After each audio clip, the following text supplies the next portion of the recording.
Emily Carter was brimming with excitement. At just 11 years old, she decided to set up a lemonade stand to raise money for her school trip to the city zoo. Her idea was simple but heartfelt, a brightly painted kiosk she had spent all weekend crafting, complete with hand-drawn posters and a sign that read "Lemonade for the Zoo."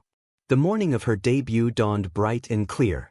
She set up her stand on the corner of her quiet suburban street, strategically placed to catch passers-by heading to the park nearby. With a pitcher of homemade lemonade and a smile that could rival the sun, Emily greeted her first customers, a group of joggers who seemed genuinely charmed by her enthusiasm.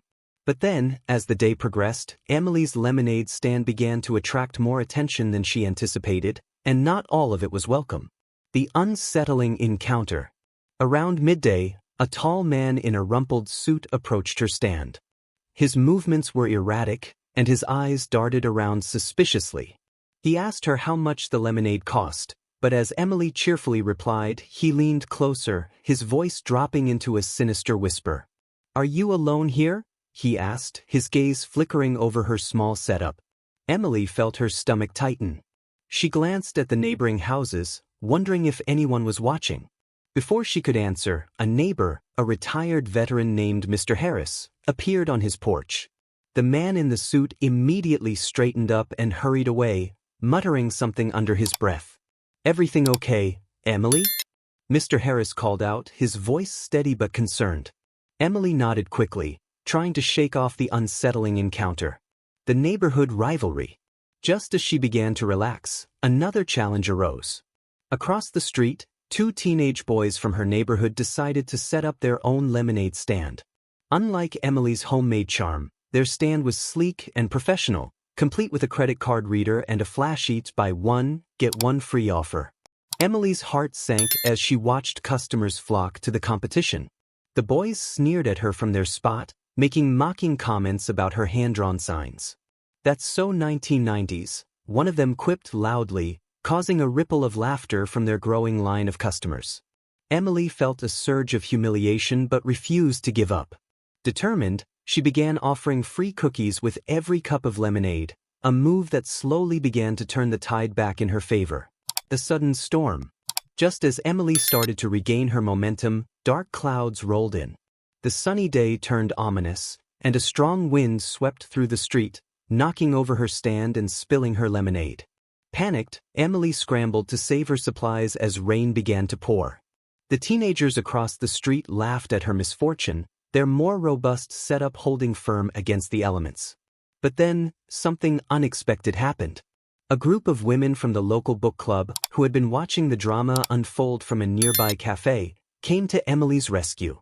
Armed with umbrellas and encouraging words, they helped her rebuild her stand and even contributed enough money to cover her losses. The racial slur. As Emily's spirits began to lift, a family approached her stand. The mother seemed hesitant, her gaze lingering on Emily's darker skin. Her son, about Emily's age, looked eager to buy some lemonade, but the mother pulled him back, muttering something under her breath. Emily caught the word unsanitary and felt her cheeks burn with shame and anger. The boy protested, saying Emily's stand looked fine, but the mother gave him a sharp look and walked away, leaving Emily standing there, her fists clenched around the edge of her kiosk. Mr. Harris, who had been keeping an eye on Emily all afternoon, stepped in once again. He crossed the street, purchased 3 cups of lemonade, and loudly praised her efforts, ensuring the rest of the street heard his words. The final triumph. As the rain subsided and the sun began to set, Emily's stand drew one final wave of customers. Encouraged by Mr. Harris and the book club women, more neighbors came out to support her. Even a local news crew, tipped off by one of the book club members, showed up to film a segment about her determination. By the end of the day, Emily had raised enough money for her trip to the zoo, plus extra to donate toward the school's scholarship fund. Though the day had tested her in ways she never imagined, Emily stood proud, knowing she had faced every challenge head-on. The teenagers across the street packed up their stand in sullen silence, while Emily's customers lingered, chatting and celebrating her success. As she cleaned up her stand and prepared to head home, Mr. Harris patted her on the shoulder. "You've got grit, kid," he said. And Emily knew, deep down, that no matter what life threw at her, she had the strength to handle it. Emily Carter's lemonade stand had become the talk of the neighborhood by late afternoon. The sun was dipping low, casting long shadows across the suburban street, and Emily, tired but triumphant, was beginning to count her earnings. The book club women had left, Mr. Harris was back on his porch, and the street was quiet again. That's when the roar of engines shattered the calm. A group of bikers, clad in black leather jackets and sporting intimidating scowls, rolled onto the street. There were 5 of them, their motorcycles gleaming like polished obsidian under the fading sunlight. Emily froze. The leader, a burly man with a jagged scar running down his cheek, dismounted his bike first. His jacket bore the name Jackson stitched in bold, white letters. The others followed suit, forming a semicircle around Emily's stand. Their presence loomed large, casting long shadows over the small wooden kiosk. "Lemonade, huh?" Jackson said, his voice gravelly and deep as he inspected the stand. He looked at Emily, his piercing blue eyes locking onto her nervous gaze. "How much?" Emily's voice trembled, but she managed to reply, 50 cents a cup. Jackson fished into his pocket, pulled out a crumpled dollar bill, and handed it to her. "Keep the change," he said, picking up a cup of lemonade. He took a long sip, the street falling silent as the other bikers watched him expectantly. "Not bad," Jackson said finally, nodding in approval. "Not bad at all." At his words, the other bikers relaxed. They started buying cups of lemonade, one by one, each leaving generous tips that Emily couldn't believe. A $10 bill, a 20, one even handed her a crisp $50 note. Her small cash jar began to overflow. The whispered comments. But not everyone on the street shared the bikers' unexpected kindness.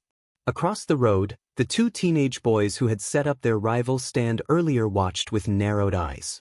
One of them, Kyle, muttered under his breath, "Look at her, acting all high and mighty just because some bikers stopped by. Bet they're only here because they feel sorry for her." His friend snickered. "Yeah, probably don't even care about the lemonade. Just another charity case." Emily overheard them, their voices carrying across the quiet street, and her face flushed. She turned away, trying to focus on her customers, but the sting of their words clung to her like a shadow. The racist confrontation. As the bikers continued to chat and enjoy their drinks, a woman approached from the far end of the street. Emily recognized her immediately. It was the same mother who had earlier refused to buy lemonade, pulling her son away with a muttered insult. She walked briskly toward the kiosk, her face set in a stern expression. "Excuse me," the woman said loudly, addressing Jackson directly. "Do you even know who you're supporting here?" Jackson raised an eyebrow, his cup halfway to his lips. "What are you talking about, lady?" "I'm just saying," she continued, her tone dripping with condescension, "some of us care about hygiene and propriety. Letting just anyone sell drinks like this? It's unsanitary. People like her," she gestured at Emily, who stood frozen behind her stand. "They don't always follow the rules, you know." Emily's heart sank. The bikers turned to look at her, their expressions unreadable. She wanted to melt into the ground, the humiliation washing over her in waves. Jackson stepped forward, his boots crunching against the pavement. "People like her?" he repeated, his voice dangerously low. "You mean kids who are out here working hard, trying to make something of themselves?" The woman faltered, but her resolve didn't waver. "I'm just saying, someone should make sure everything is being done properly. I mean, how do we even know the lemonade is safe?" At that, one of the other bikers, a tall man with a long beard, stepped forward. He picked up another cup of lemonade and raised it in a mock toast. "Tastes pretty damn safe to me," he said before taking a big gulp. The woman's face turned red. She glared at Emily one last time before spinning on her heel and storming away. A moment of triumph. Jackson turned back to Emily, his face softening. "Don't let people like that get to you, kid," he said. "You're doing something good here. Don't let anyone tell you otherwise." Emily nodded, her throat too tight to speak. The bikers stayed for a while longer, chatting among themselves and occasionally buying more lemonade. Their presence drew more customers. People who had been too nervous to approach earlier but now felt emboldened by the bikers' approval. Even Mr. Harris came over, offering to help Emily carry the overflowing cash jar back to her house when she was done for the day. The final blow. As the bikers prepared to leave, Jackson handed Emily a wad of cash. "For the zoo trip," he said with a wink. "And maybe a little extra for yourself." Emily couldn't believe it. She stammered her thanks as they revved their engines and rode off into the evening. But as the dust settled and the street grew quiet again, Kyle and his friend couldn't resist one last jab. "Guess you needed a biker gang to feel important," Kyle sneered as he passed her stand, his voice dripping with mockery. "Figures." Emily clenched her fists, determined not to let their words ruin the incredible day she just had. She stood tall, her eyes fixed on the horizon where the bikers had disappeared, and whispered to herself, "I'm stronger than this." The day had tested her in ways she couldn't have imagined, but Emily knew one thing for sure: no amount of prejudice or petty insults could dim her spirit. As the last rays of sunlight bathed the street in a warm golden hue, one of the bikers, a man named Mike, stepped forward. He was older than the others, with salt and pepper hair that peeked out from under his helmet and a face lined with the kind of wisdom only hard years could bring. His leather jacket bore the same insignia as the others, but his demeanor was gentler, more reflective. "You know," Mike began, his voice low but steady, "watching you work this stand reminds me of someone." Emily looked up, clutching the overflowing cash jar tightly, unsure of what to say. "My daughter, Lily," Mike continued, his gaze fixed on the little wooden kiosk. "She used to love setting up booths like this. Every summer, she'd have something going: lemonade, cookies, handmade crafts. She was always trying to raise money for something or other. Her big dream was to run her own bakery someday." The other bikers fell silent, their usual rowdy camaraderie replaced by a somber reverence. Even the few remaining customers lingered nearby, caught in the gravity of Mike's words. "What happened to her?"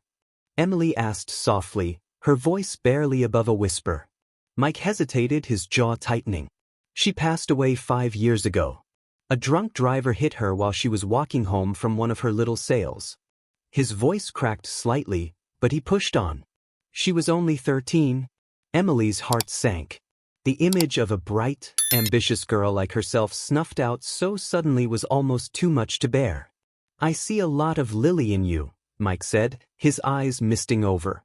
"You've got that same fire, that determination to make something happen. Don't ever lose that, no matter what anyone says or does to you." Emily nodded, her throat too tight to respond. The generosity of strangers.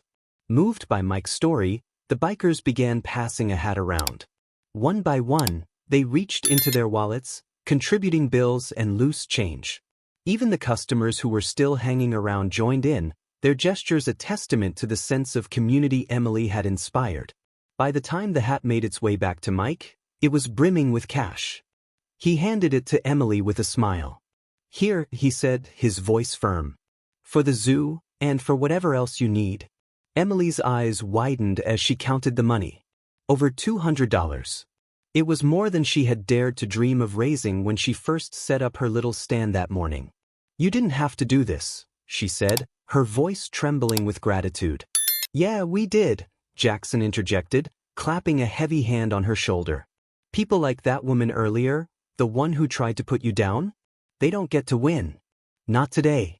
The racist backlash.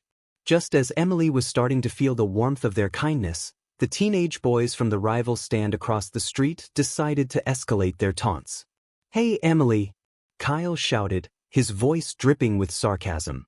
"How does it feel to beg for money? Guess you're used to handouts, huh?" His friend joined in, laughing cruelly.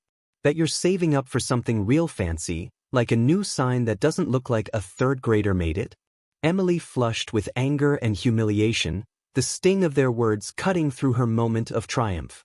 She opened her mouth to respond but found herself at a loss for words. Before she could say anything, Jackson stepped forward, his towering frame casting a long shadow over the boys. "You two got something you want to say to her?" he growled, his voice low and menacing. Kyle and his friend froze, their smirks faltering as they realized the full weight of the bikers' attention had turned on them. "And no," Kyle stammered, suddenly finding his shoes very interesting. Good, Jackson said, his voice as sharp as a knife. Because if I hear one more word out of either of you, we're gonna have a problem. Got it?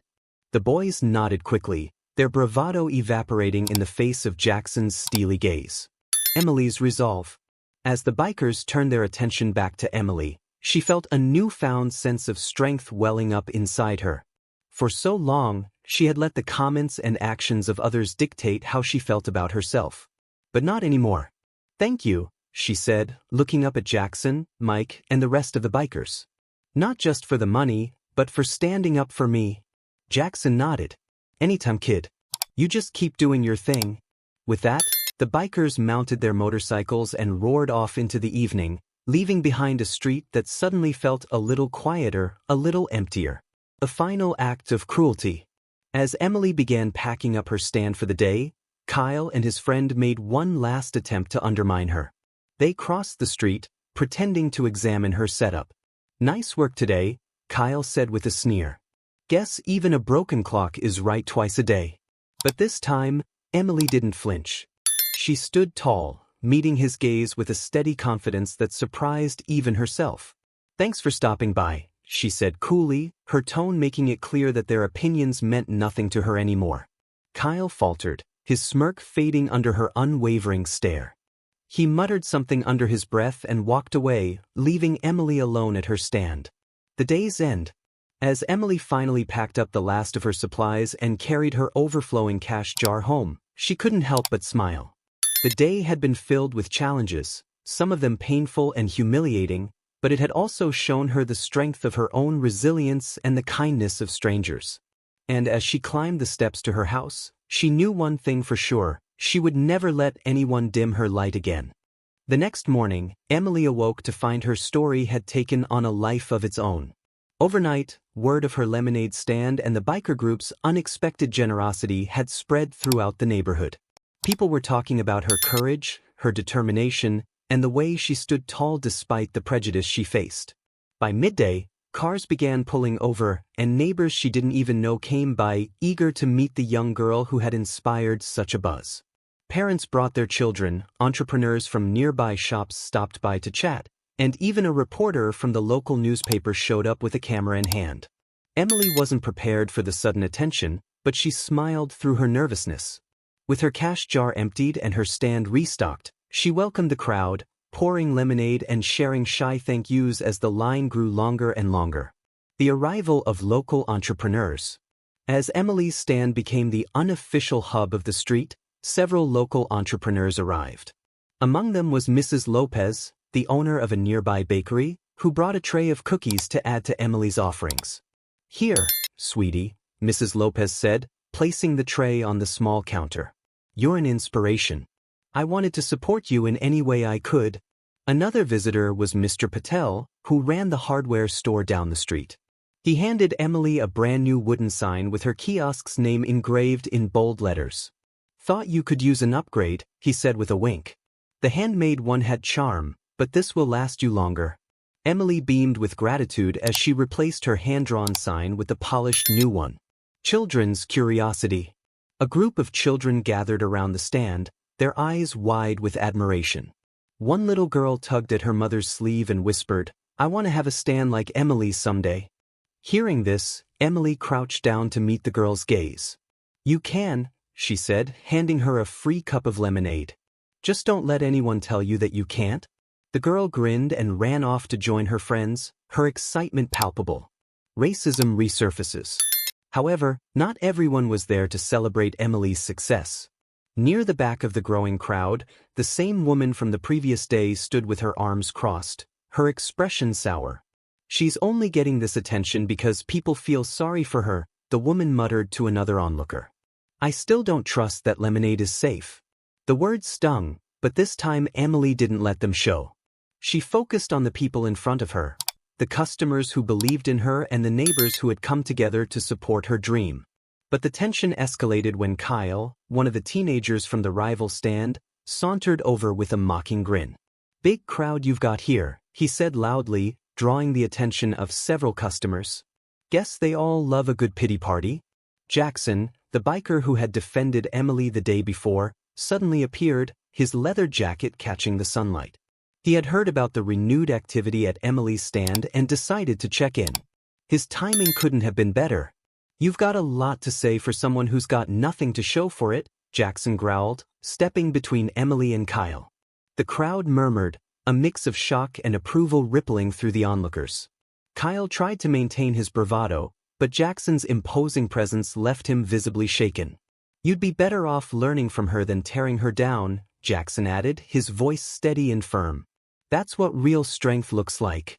Kyle muttered something incoherent and slinked away, his friend trailing behind him. The community unites. As the afternoon wore on, Emily's stand became more than just a place to buy lemonade. It became a meeting point for neighbors, a space where people of all backgrounds gathered to share stories and laughter. Mr. Harris, the retired veteran who had been Emily's silent protector, brought out a folding chair and sat nearby, chatting with visitors and keeping an eye on things. Mrs. Lopez's cookies sold out almost as quickly as Emily's lemonade, and Mr. Patel even offered to help her build a sturdier stand for future ventures. The bikers returned too, their roaring engines announcing their arrival. Mike, the man who had shared the story of his late daughter Lily, handed Emily a small pin shaped like an angel. "This was Lily's," he said, his voice soft. "I think she'd want you to have it." Emily clutched the pin to her chest, tears filling her eyes. A new level of humiliation. Despite the overwhelming support, there were moments that tested Emily's resolve. One man, dressed in an expensive suit, approached the stand with a sneer. "Are you really letting your kid run this thing?" he asked loudly, directing his question to Emily's parents, who had come outside to see the commotion. "Shouldn't she be in school instead of playing at being an entrepreneur?" Before anyone could respond, Mrs. Lopez stepped forward, her hands on her hips. "This girl has done more to bring this community together than you ever have," she said sharply. "So if you're not here to support her, I suggest you leave." The man scowled but backed off, his face red with embarrassment. The stand's legacy. By the end of the day, Emily's lemonade stand had raised nearly $400, far exceeding her original goal for the zoo trip. The extra money, she decided, would go toward a fund to help other kids in the neighborhood start their own small projects. As the sun set and the crowd dispersed, Emily stood at her kiosk, taking it all in. The humiliation and challenges she had faced were still fresh, but so was the overwhelming sense of accomplishment and belonging. This wasn't just about lemonade anymore. It was about resilience, community, and proving that even in the face of prejudice and doubt, one small act could create ripples of change. As Mr. Harris walked her home, her new engraved sign tucked under his arm, Emily felt something she hadn't in a long time: pride. A few days after the overwhelming success of Emily's lemonade stand, the sound of roaring engines echoed down the street once again. But this time, it wasn't just the familiar group of bikers who had come to her aid before, it was an even larger convoy. At least a dozen motorcycles lined the curb, each rider clad in black leather and exuding a sense of rugged camaraderie. Emily looked up from restocking her kiosk just as Jackson, the scar-faced leader, dismounted his bike. He wasn't alone. Mike was with him, carrying a large tin of cookies, and several other bikers carried boxes of supplies. "Figured you might need a little extra help," Jackson said with a grin, setting down a folding table. Emily's face lit up. "You didn't have to do all this," she exclaimed. Mike knelt beside her and placed the tin on her counter. "Consider it an investment," he said. "We see something special in what you're doing here, kid." The bikers quickly got to work, setting up additional tables and organizing supplies. Some brought more cookies, while others had pitchers of lemonade or small crafts to sell. They worked seamlessly, transforming Emily's small stand into a bustling mini-market. A new proposal. As the crowd began to gather once more, Mike pulled Emily aside. "I've been thinking," he said, his voice tinged with excitement. "What if we made this a regular thing? A lemonade day, once a month. We could get other kids involved, teach them how to run their own stands, and maybe even raise money for good causes." Emily's eyes widened. "You mean like a whole event?" "Exactly," Mike said. "We can handle the logistics, get the permits, and make sure every kid has what they need to succeed. You'd be the face of it, of course." Emily hesitated for a moment, overwhelmed by the idea. But then she thought about how much her little stand had already accomplished. "Let's do it," she said, smiling. The racist interruption. As the bikers worked and the crowd grew, the same woman who had caused trouble before returned, her lips pressed into a thin line. This time, she wasn't alone. She had brought a group of similarly sour-faced women, all glaring disapprovingly at the bustling scene. "Look at this circus," the woman said loudly, drawing attention. "Is this really what we want our neighborhood to become? Loud motorcycles, unruly gatherings, and who knows if that lemonade is even legal to sell?" The crowd murmured, and for a moment, Emily felt the familiar sting of humiliation. But before she could respond, Jackson stepped forward, his expression hard as steel. "You've got a lot of opinions for someone who's done absolutely nothing for this community," he said, his voice calm but cutting. The woman bristled. "I'm just saying, there are standards to uphold. And frankly, some of us don't appreciate the kind of people this stand is attracting." Her gaze flicked pointedly toward Emily, her meaning unmistakable. Mike, who had been quietly listening, stood and addressed the crowd. "This girl has done more to unite this neighborhood in a week than some people have done in years. If you've got a problem with that, maybe it's time to take a good look in the mirror." The crowd erupted in applause, and the woman, flustered and red-faced, stormed off with her entourage. The bikers' generosity. With the tension diffused, the event continued to grow. The bikers didn't just help with organization, they brought energy, laughter, and a sense of solidarity that inspired everyone present. Mike shared more stories about his daughter Lily, each one painting a vivid picture of a bright, ambitious girl whose spirit seemed to linger in the air. One biker named Sarah, the only woman in the group, pulled Emily aside. "You remind me of me when I was your age," she said. "I used to hustle like this all the time. Don't let anyone tell you that you can't make something big out of this." As the day went on, the bikers began collecting donations for the first official Lemonade Day event. By the time the sun began to set, they had raised over $500, enough to cover permits, supplies, and promotional materials. Humiliation strikes again. But not everyone was willing to let Emily enjoy her success.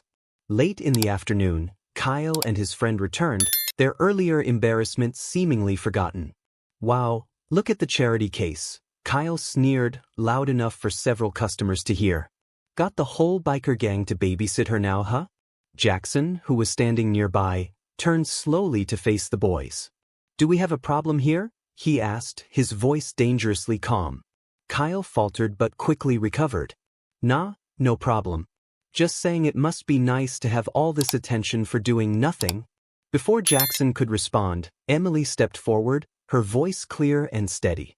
"If you think this is nothing, why don't you try doing something yourself? Or are you too busy tearing other people down?" The crowd erupted in cheers, and Kyle, clearly outmatched, slinked away once again. A new beginning. By the end of the day, Emily's stand had once again become a symbol of resilience and unity. Mr. Harris, who had been watching from his porch, approached with a smile. "Proud of you, kid," he said. Emily grinned. "Thanks, Mr. Harris. Couldn't have done it without all of you." The bikers began packing up, but not before Mike placed a hand on Emily's shoulder. "This is just the beginning," he said. "We'll get Lemonade Day up and running, and before you know it, kids all over this neighborhood will be doing what you've done here." As the motorcycles roared to life and the crowd began to disperse, Emily stood at her stand, watching the sunset. She had faced prejudice, humiliation, and doubt, but she had also found support, kindness, and an unshakable sense of purpose. This wasn't just about lemonade anymore. It was about showing the world that even the smallest acts of courage and determination could create something extraordinary. The following morning, Emily sat at the kitchen table, counting her earnings from the previous day. The crumpled bills and coins represented more than money. They were a testament to the resilience she had shown and the support she had received. As her fingers sorted through the cash, she thought about Mike's words from the day before. "This is just the beginning. Keep dreaming, Emily, and don't stop sharing that big heart of yours. The world needs more kids like you." Emily's chest swelled with pride, but Mike's message also left her thinking. She remembered the kids from her school who couldn't go on field trips or afford new backpacks. She thought about Lily, Mike's daughter, and the legacy she might have left if given the chance. Emily made up her mind. She would donate a portion of her earnings to help kids in her community. Sharing the dream. Later that day, Emily dragged her kiosk back out to the corner. The new engraved sign from Mr. Patel gleamed in the sunlight, and the addition of cookies donated by Mrs. Lopez gave the stand an even more inviting feel. People began to gather again, drawn by the news of Emily's inspiring story. As customers handed her money for lemonade, she added a small announcement to each interaction.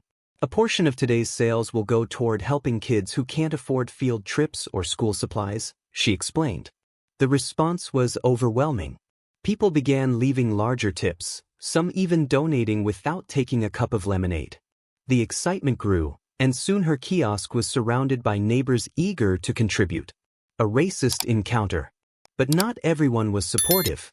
Around mid-afternoon, a man in a pressed shirt and tie approached the stand. His expression was stern, his body language stiff. Emily recognized him as Mr. Bennett, a local business owner known for his sharp tongue and harsher opinions. "So, this is the famous lemonade stand," he said, his voice dripping with skepticism. "Yes, sir," Emily said politely, offering him her brightest smile. "Would you like a cup?" He looked at her for a moment, then shook his head. "No, thank you. I don't support pandering. This whole thing is just a spectacle." Emily froze, unsure of how to respond. The murmurs around her grew louder, and several of the bikers who had returned that day took a step forward, but Mr. Bennett wasn't done. Teaching kids to beg for attention instead of earning success the proper way? "It's disgraceful," he added, his voice rising. His gaze swept over the bikers and the diverse crowd surrounding the stand. "And you're attracting the wrong kind of people to this neighborhood." Before Emily could say anything, Jackson stepped up beside her, his towering frame making Mr. Bennett take an instinctive step back. "She's earning her success just fine," Jackson said, his voice low but menacing. "And as for the wrong kind of people, maybe it's you who doesn't belong here." The crowd erupted in cheers, and Mr. Bennett, clearly rattled, stalked away without another word. A gift for the community. The interruption didn't dampen the day's momentum. If anything, it seemed to energize the crowd. People continued to show up in droves, leaving donations and buying lemonade. As the sun began to set, Mike called for everyone's attention. "I think it's time we officially announce something special," he said, gesturing for Emily to join him. Emily stepped forward, clutching a jar filled with the day's earnings. "Starting today," she said, her voice loud and clear, "a part of every dollar I make will go toward helping kids in our neighborhood who can't afford field trips, school supplies, or other things they need to succeed. And thanks to all of you, we've already raised enough to make a difference." The crowd cheered, and Emily felt a surge of pride unlike anything she'd ever experienced. More humiliation. Despite the celebration, there were still those who couldn't stand to see Emily succeed. Kyle and his friend returned yet again, this time lingering near the edge of the crowd. "Look at her, acting like she's some kind of hero," Kyle sneered, his voice loud enough to carry. "Bet she just wants everyone to think she's better than us." His friend laughed. "Yeah. Like anyone cares about her stupid lemonade stand." Emily felt the sting of their words, but she didn't flinch. She had learned to hold her head high, no matter what. "Jealousy doesn't look good on you, Kyle," she said, her voice calm but firm. The crowd laughed, and Kyle turned bright red, retreating once again. A legacy in the making. By the end of the evening, Emily had raised over $600. With the bikers' help, she made a plan to distribute the funds through her school, ensuring that kids who needed help would get it. As the bikers packed up and the last customers left, Mike approached Emily one last time. He handed her a small notebook. "This was Lily's," he said. "She used to write down all her dreams in here. I think she'd want you to have it." Emily opened the notebook to the first page, where a childish scrawl read, "Dream big and don't stop." Tears welled in her eyes as she hugged the notebook close. "Thank you, Mike," she whispered. "No," Mike said, his voice thick with emotion. "Thank you, Emily, for reminding me of her. A new beginning." As Emily packed up her stand for the night, she felt a deep sense of fulfillment. She had faced prejudice, humiliation, and doubt, but she had also found support, kindness, and the courage to make a difference. And as she walked home, the little notebook tucked safely under her arm, she knew this was just the beginning of something much bigger. Her lemonade stand wasn't just about raising money anymore. It was about building a community, inspiring change, and showing the world that even the smallest acts of kindness could leave the biggest impact. The morning after her announcement, Emily found herself on the front page of the local newspaper. The headline read, "Lemonade, Courage, and Change: How One Girl Inspired a Neighborhood." Her story was spreading far beyond her quiet street, and the impact of her small act of determination was starting to ripple outward.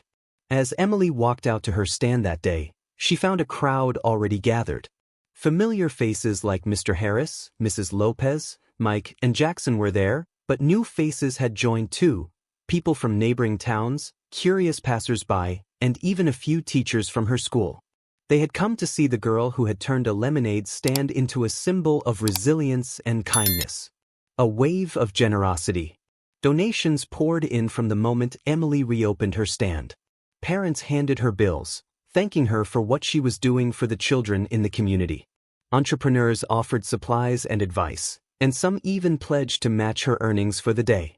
One man, dressed in casual business attire, stepped forward and introduced himself as Mr. Sanderson, a local philanthropist. "I heard about what you're doing," he said, handing Emily a check. "This is for your Lemonade Day Fund. Keep dreaming big." Emily looked at the check and gasped. It was for $1,000. The crowd erupted into applause, and Emily felt tears sting her eyes. A racist confrontation. But just as the atmosphere reached a joyous peak, the familiar voice of the sour-faced woman from days before cut through the noise. She was back, her arms crossed and her expression as sharp as ever. "Well, isn't this heartwarming?" she sneered. "Everyone falling over themselves for a little girl who hasn't even learned how the world works yet?" The crowd fell silent, and Emily's chest tightened. She had faced this woman's barbs before, but this time the audience was larger, the stakes higher. "She's not even doing this for the right reasons," the woman continued, her voice growing louder. "It's all for attention. And frankly, some of us are tired of seeing our neighborhood turned into a circus." Mr. Harris, ever the quiet protector, stepped forward. "You know," he said calmly, "when I was in the service, we used to say that people who complain the loudest usually do the least to help." The crowd chuckled, and the woman's face turned red. Before she could respond, Jackson joined in, his tone dripping with sarcasm. "Yeah, it's gotta be real tough living on a street where people actually care about each other. What a nightmare." The woman sputtered but didn't have a comeback. She stormed off, leaving behind a chorus of laughter and applause. Kyle's final attempt. As the day went on, Kyle and his friend made another appearance, their eyes gleaming with mischief. This time, they didn't just stand on the sidelines, they approached Emily's stand, their hands stuffed in their pockets. "Hey, Emily," Kyle said, feigning innocence. "Looks like you're doing pretty well for yourself." Emily didn't respond, but Jackson and Mike were watching closely from nearby. "You know," Kyle continued, leaning casually against the counter, "it'd be a real shame if something happened to this little setup of yours." "Is that a threat?" Jackson's voice cut through the air like a blade. Kyle jumped, clearly not expecting to be overheard. No, I'm just saying." "You're just saying what?" Mike added, stepping forward. Kyle's friend grabbed his arm and pulled him away. "Come on, man. Let's go." As the two boys slunk off, Jackson turned to Emily. "You ever need us to handle punks like that, you just say the word." Emily nodded, her gratitude shining through her shy smile. A lesson in kindness. By the end of the day, Emily had raised more money than she ever thought possible. The Lemonade Day Fund was growing, and the community was buzzing with plans for the first event. But more than the money, what stood out to Emily was the sense of connection that had formed around her little stand. Mike approached her as the crowd began to thin. "You see what you've done here?" he asked, gesturing to the people still milling around, chatting and laughing.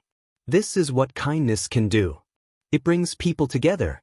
It changes lives." Emily thought about his words as she packed up her stand for the night.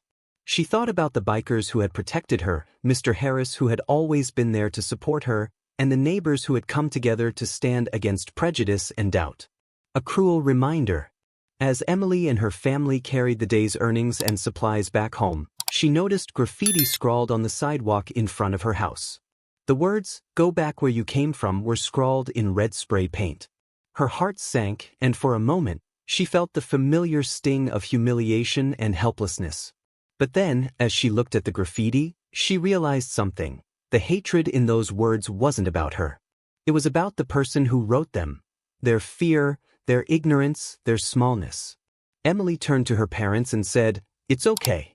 We'll clean it up tomorrow." The symbol of hope. The next morning, the graffiti was gone, not because Emily cleaned it, but because her neighbors did.